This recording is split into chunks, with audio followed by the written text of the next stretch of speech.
What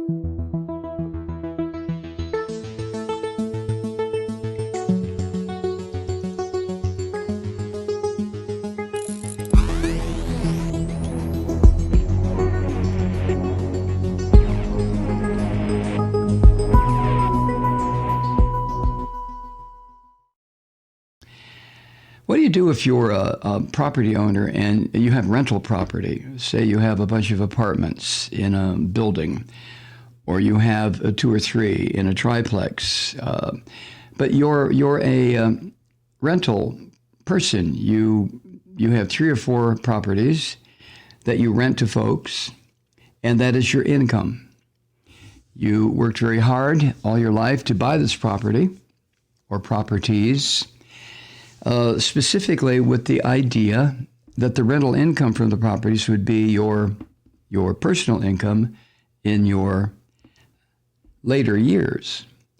And then all of a sudden the government says we're going to declare a moratorium on evictions. Even though people are not paying the rent, they're not paying the rent because they can't pay the rent, because they can't go to work, because of this COVID-19 that Trump unleashed on the entire country. So what we are going to do is just declare that people can no longer be evicted. It doesn't make sense to throw people on the street during a pandemic. It doesn't make sense to throw people on the street ever.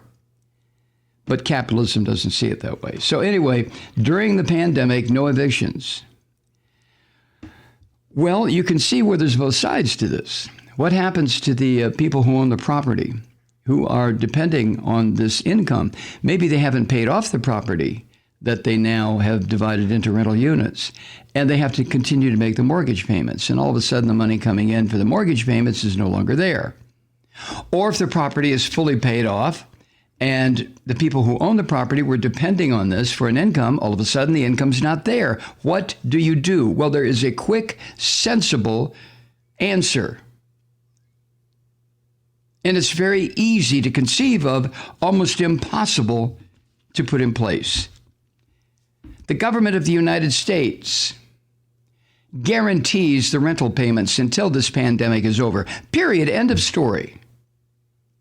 You know, I think about the corporations that don't pay a goddamn cent into the coffers of this country. They take advantage of our roads and bridges and water supplies and electric grid and the computer networks that we have set up. And they take advantage of everything, cheap labor, and the fuckers won't contribute a dime toward taxes.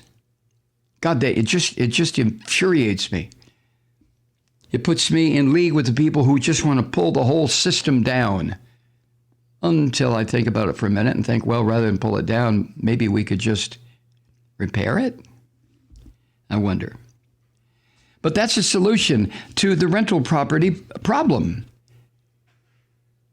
But we don't have government. I don't care if it's Democrat or Republican. We do not have a government that, for the most part, thinks through situations and comes up with workable solutions based on the needs of people. More often than not, the solutions that our government, Democrat or Republican, comes up with are solutions that benefit the top 1% or the top 10% or the top 1/10 of 1%. And that is supposed to fix the problems further down the trough, right? And it never does. Have you noticed that? Trickle-down bullshit, ever since it was that term was first coined during the Reagan years, it's an insult, a slam. The trickle-down, it's like standing there urinating on poor people. Here, let me trickle down on you. How's that feel? It's so insulting. But I digress. A coalition now of realtor groups asked the Supreme Court yesterday to block the CDC, the orders from the CDC that continues to prohibit landlords from evicting tenants who fail to pay rent during this pandemic. The CDC, yes, I understand very quickly, and so do you, that the CDC probably, possibly, maybe exceeded its authority in issuing an order. Well, if you're a landlord, you can't evict people during the pandemic. How much power do public health agencies, especially the world's premier public health agency, until the fucking orange vomit got his claws into it, but it's trying to get back to that level. The premier world public health agency issues a policy statement. No evictions during this pandemic. How much political force should that statement carry? The quick answer, the answer that a lot of people come up with without thinking it through, the quick answer would be, hell yeah, the CDC should have that power. But then you step back a little bit and say, yeah, but what about the people who own the property? What are they going to do? This current moratorium that there have been 2 or 3 put in place. I think the first one was last September. The current moratorium runs out the end of this month, June 30th. And then at that point, the eviction circus can begin. And people who cannot pay the rent will be, well, without being overly dramatic here, but just being factually correct, will be put on the street. You've seen this before. Remember the horror that George Bush left us after he fucked over this country for 8 years? Remember 2008, 9, 10? How many people did you see who had their belongings just put on the goddamn curb for the vultures to come and pick at it? Oh my God, that was horrifying. At that time, I lived in a neighborhood that was not what you would call upscale by any means. And I saw it happen to family after family all over Atlanta. It was horrifying. So are we going to have a replay of that? This is one of the things that just destroys me. A person's home, being forced out of your home through no fault of your own. Jesus Christ. So anyway, a district court ruled against the CDC. And that district court said that the moratorium was unlawful. But then it put its ruling on hold to give the CDC a chance to appeal. So the CDC appealed, and an appellate court in D.C., the D.C. District Court, declined to lift the stay, which meant that the CDC's order against throwing people out on the street during a pandemic would stay in place until June 30. So this group of realtors asked the Supreme Court to step in on an emergency basis. That means now, right now. And the realtor groups argued that, quote, Congress never gave the CDC the staggering amount of power it now claims, end quote. And the realtor groups argue that the moratorium has resulted in, quote, over $13 billion in unpaid rent per month. Who knew? You don't suppose there's a little exaggeration there? I don't know. I'm just asking. $13 billion a month in unpaid rent? So back in March is when the CDC extended this eviction moratorium until June 30th. And that was the third time the deadline for lifting the ban on evictions had been pushed back. The order first went into effect, like I said, last September, and it was set to expire at the end of 2020. 90 days, big fucking deal, right?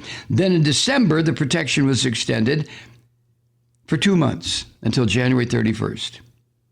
And then Biden was elected, and as one of his first acts in office, Biden called on the CDC to extend the ban until March 31st. And the original ban on throwing people on the street was approved by lawmakers as part of that massive coronavirus relief bill, the first one, back in March of 2020, that the orange vomit had nothing to do with and tried to scuttle.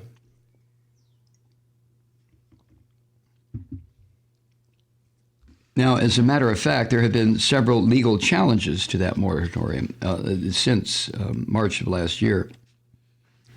And in those challenges, according to CNN, some courts have said the CDC has the authority to issue the order